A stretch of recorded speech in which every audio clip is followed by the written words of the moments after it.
Book 70, Patience. Narrated Aisha, the wife of the Prophet, Allah's Apostle, said, "No calamity befalls a Muslim but that Allah expiates some of his sins because of it, even though it were the prick he receives from a thorn." Narrated Abu Sa'id al-Khudri and Abu Hurairah, the Prophet said, "No fatigue, nor disease, nor sorrow, nor sadness, nor hurt, nor distress befalls a Muslim, even if it were the prick he receives from a thorn, but that Allah expiates some of his sins for that." Narrated Ka'b, the Prophet said, "The example of a believer is that of a fresh tender plant, which the wind bends sometimes and some other time it makes it straight. And the example of a hypocrite is that of a pine tree which keeps straight till once it is uprooted suddenly." Narrated Abu Hurairah, Allah's Apostle said, "The example of a believer is that of a fresh tender plant, from whatever direction the wind comes, it bends it, but when the wind becomes quiet, it becomes straight again." Similarly, Ali, a believer is afflicted with calamities, but he remains patient till Allah removes his difficulties, and an impious wicked person is like a pine tree which keeps hard and straight till Allah breaks it down when he wishes. See Hadith number 558, Volume 9. Narrated Abu Hurairah, Allah's Apostle said, "If Allah wants to do good to somebody, he afflicts him with trials." Narrated Aisha, "I never saw anybody suffering so much from sickness as Allah's Apostle." Narrated Abdullah, "I visited the Prophet during his ailments and he was suffering from a high fever. I said, 'You have a high fever. Is it because you will have a double reward for it?' He said, 'Yes, for no Muslim is afflicted with any harm but that Allah will remove his sins as the leaves of a tree fall down." Narrated Abdullah, "I visited Allah's Apostle while he was suffering from a high fever. I said, 'O Allah's Apostle, you have a high fever?' He said, 'Yes, I have as much fever as 2 men of you.' I said, 'Is it because you will have a double reward?' He said, 'Yes, it is so. No Muslim is afflicted with any harm, even if it were the prick of a thorn, but that Allah expiates his sins because of that, as a tree sheds its leaves." Narrated Abu Musa al-Ash'ari, the Prophet said, "Feed the hungry, visit the sick, and set free the captives." Narrated Al-Bara bin Azib, Allah's Apostle ordered us to do 7 things and forbade us to do 7 other things. He forbade us to wear gold rings, silk, dibaj, istabrik, kissi, and mthara, and ordered us to accompany funeral processions, visit the sick and greet everybody. See Hadith number 104. Narrated Jabir bin Abdullah, "Once I fell ill. The Prophet and Abu Bakr came walking to pay me a visit and found me unconscious. The Prophet performed ablution and then poured the remaining water on me, and I came to my senses to see the Prophet. I said, 'O Allah's Apostle, what shall I do with my property? How shall I distribute my property?' He did not reply till the verse of inheritance was revealed." Narrated Atta bin Abi Rabah, Ibn Abbas said to me, "Shall I show you a woman of the people of paradise?" I said, "Yes." He said, "This black lady came to the Prophet and said, 'I get attacks of epilepsy and my body becomes uncovered. Please invoke Allah for me.' The Prophet said to her, 'If you wish, be patient and you will enter paradise, and if you wish, I will invoke Allah to cure you.' She said, 'I will remain patient,' and added, 'But I become uncovered, so please invoke Allah for me that I may not become uncovered.'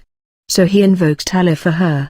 Narrated Atta, that he had seen Zafar, the tall black lady, holding the curtain of the Kaaba.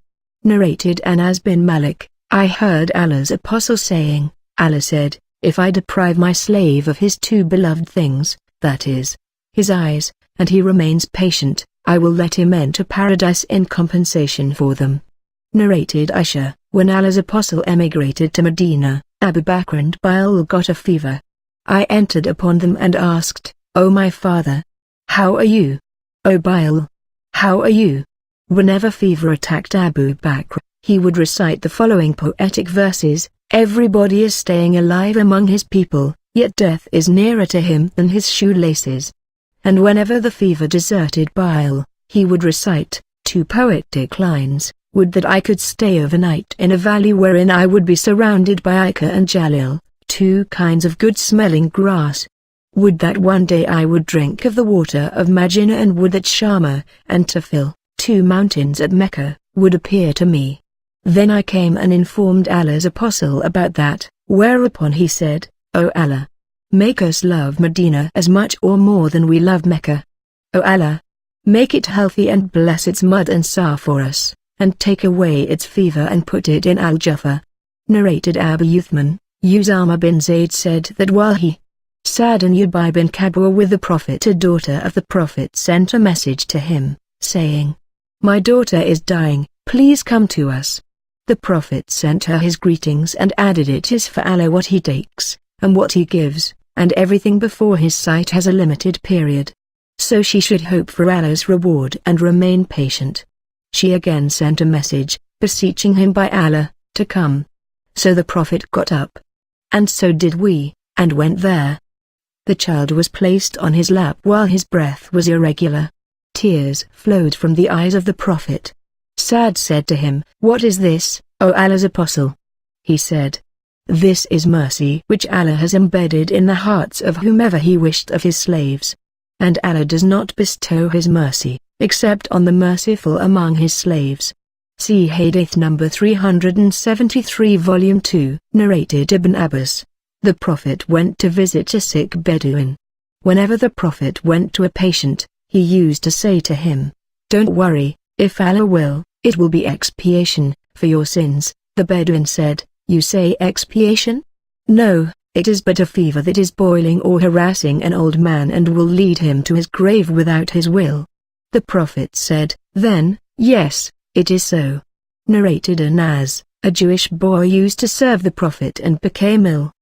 The Prophet went to pay him a visit and said to him, Embrace Islam, and he did embrace Islam. Al-Musayyab said, When Abu Talib was on his deathbed, the Prophet visited him. Narrated Aisha, during the ailment of the Prophet some people came to visit him. He led them in prayer while sitting. But they prayed standing, so he waved to them to sit down. When he had finished the prayer, he said, An imam is to be followed, so when he bows, you should bow. And when he raises his head, you should raise yours, and if he prays sitting, you should pray sitting. Abu Abdullah said Al-Humaydi said, The order of this narration has been abrogated by the last action of the Prophet as he led the prayer sitting, while the people prayed standing behind him. Narrated Sa'd, I became seriously ill at Mecca and the Prophet came to visit me. I said, O Allah's apostle, I shall leave behind me a good fortune, but my heir is my only daughter. Shall I bequeath 2/3 of my property to be spent in charity and leave 1/3 for my heir? He said, No. I said, Shall I bequeath half and leave half? He said, No. I said, Shall I bequeath 1/3 and leave 2/3? He said, 1/3 is all right, though even 1/3 is too much. Then he placed his hand on his forehead and passed it over my face and abdomen and said, O Allah, cure Sa'd and complete his emigration. I feel as if I have been feeling the coldness of his hand on my liver ever since. Narrated Abdullah bin Mas'ud, I visited Allah's apostle while he was suffering from a high fever. I touched him with my hand and said, O Allah's apostle, you have a high fever. Allah's apostle said, Yes, I have as much fever as 2 men of you have. I said, Is it because you will get a double reward? Allah's apostle said, Yes, no Muslim is afflicted with harm because of sickness or some other inconvenience, but that Allah will remove his sins for him as a tree sheds its leaves. Narrated Abdullah, I visited the Prophet during his illness and touched him while he was having a fever. I said to him, You have a high fever, is it because you will get a double reward? He said, Yes. No Muslim is afflicted with any harm, but that his sins will be annulled as the leaf of a tree fall down. Narrated Ibn Abbas, Allah's apostle entered upon sick man to pay him a visit, and said to him, Don't worry, Allah willing, your sickness will be an expiation for your sins. The man said, No, it is but a fever that is boiling within an old man and will send him to his grave. On that, the Prophet said, Then yes, it is so. Narrated Usama bin Zayd, The Prophet rode a donkey having a saddle with a fadaqiyya velvet covering. He mounted me behind him and went to visit Sa'd bin Ubadah, and that had been before the battle of Badr. The Prophet proceeded till he passed by a gathering in which Abdullah bin Ubay bin Salul was present, and that had been before Abdullah embraced Islam. The gathering comprised of Muslims, polytheists, that is, isolators and Jews. Abdullah bin Rawaha was also present in that gathering. When dust raised by their donkey covered the gathering, Abdullah bin Ubay covered his nose with his upper garment and said, "Do not trouble us with dust." The Prophet greeted them, stopped and dismounted. Then he invited them to Allah, that is, to embrace Islam, and recited to them some verses of the Holy Quran. On that, Abdullah bin Ubay said, "O man, there is nothing better than what you say if it is true. Do not trouble us with it in our gathering, but return to your house, and if somebody comes to you, teach him there." On that Abdullah bin Rawaha said, "Yes, O Allah's Apostle. Bring your teachings to our gathering, for we love that." So the Muslims, the pagans and the Jews started abusing each other till they were about to fight. The Prophet kept on quietening them till they became calm. Thereupon the Prophet mounted his animal and proceeded till he entered upon Sa'd bin Ubadah. He said to him, "O Sa'd, have you not heard what Abu Hubab, that is, Abdullah bin Ubay, said?" Sa'd said, "O Allah's Apostle, excuse and forgive him, for Allah has given you what he has given you."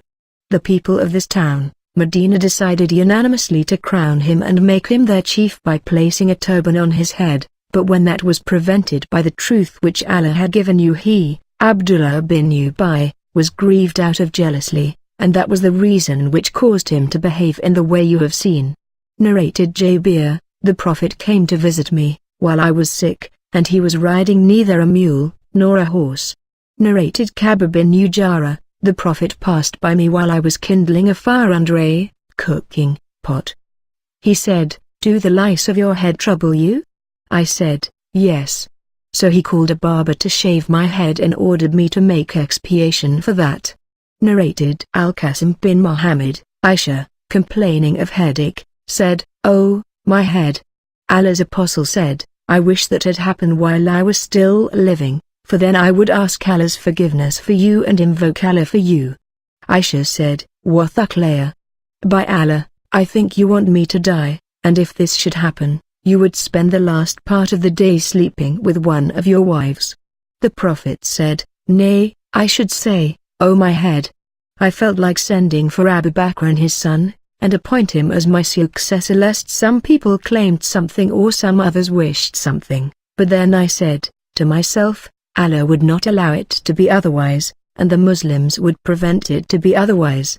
Narrated Ibn Mas'ud, I visited the Prophet while he was having a high fever. I touched him and said, "You have a very high fever." He said, "Yes, as much fever as 2 of you may have." I said, "You will have a double reward?" He said, "Yes, no Muslim is afflicted with hurt caused by disease or some other inconvenience, but that Allah will remove his sins as a tree sheds its leaves." Narrated Sa'd, Allah's Apostle came to visit me during my ailment which had been aggravated during Hajjat al-Wada. I said to him, "You see how sick I am. I have much property but have no heir except my only daughter. May I give 2/3 of my property in charity?" He said, "No." I said, "Half of it?" He said, "No." I said, "1/3?" He said, "1/3 is too much, for to leave your heirs rich is better than to leave them poor, begging of others.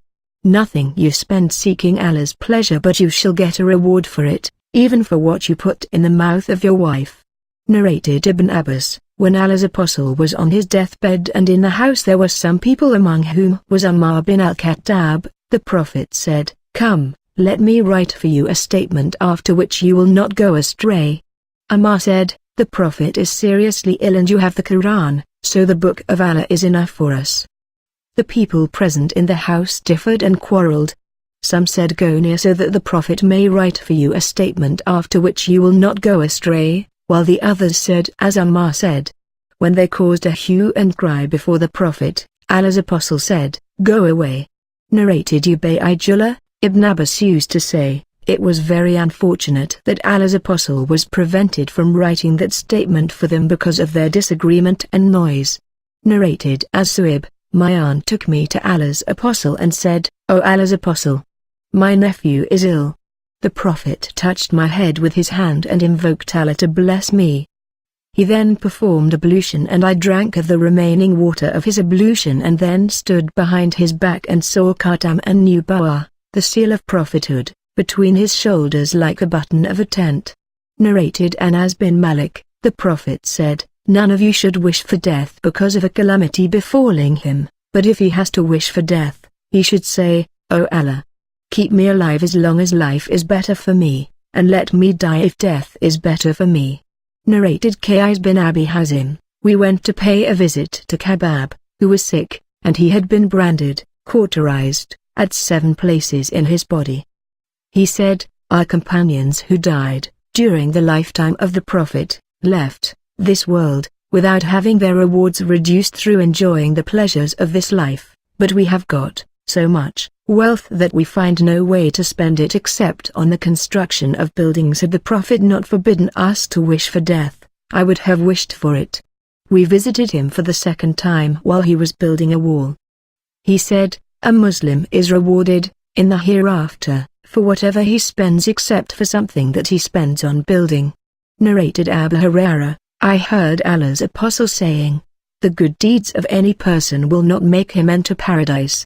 That is, none can enter paradise through his good deeds. They, the Prophet's companions, said, not even you, O Allah's apostle? He said, not even myself, unless Allah bestows his favor and mercy on me. So be moderate in your religious deeds and do the deeds that are within your ability, and none of you should wish for death, for if he is a good doer, he may increase his good deeds, and if he is an evil doer, he may repent to Allah.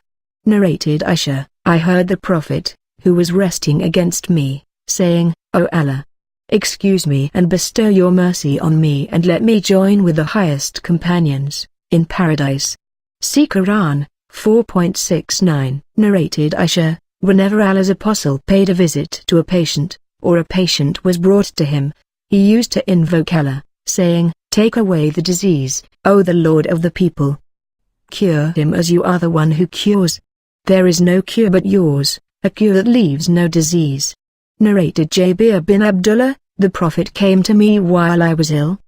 He performed ablution and threw the remaining water on me, or said, pour it on him. When I came to my senses I said, O Allah's apostle, I have no son or father to be my heir, so how will be my inheritance? Then the verse of inheritance was revealed. Narrated Aisha, when Allah's apostle emigrated to Medina, Abu Bakr and Bilal had a fever. I entered upon them and said, O my father, how are you? O Bilal, how are you? Whenever Abu Bakr got the fever he used to say, everybody is staying alive with his people, yet death is nearer to him than his shoelaces. And when fever deserted Bilal, he would recite 2 poetic verses, would that I could stay overnight in a valley wherein I would be surrounded by Ica and Jalil, 2 kinds of good-smelling grass. Would that one day I could drink of the water of Majina, and would that Shama and Tafil, 2 mountains at Mecca, would appear to me. I went to Allah's apostle and informed him about that. He said, O Allah, make us love Medina as much or more than we love Mecca, and make it healthy, and bless its sa and its mud, and take away its fever and put it in Al-Jaffa. See Hadith No. 558.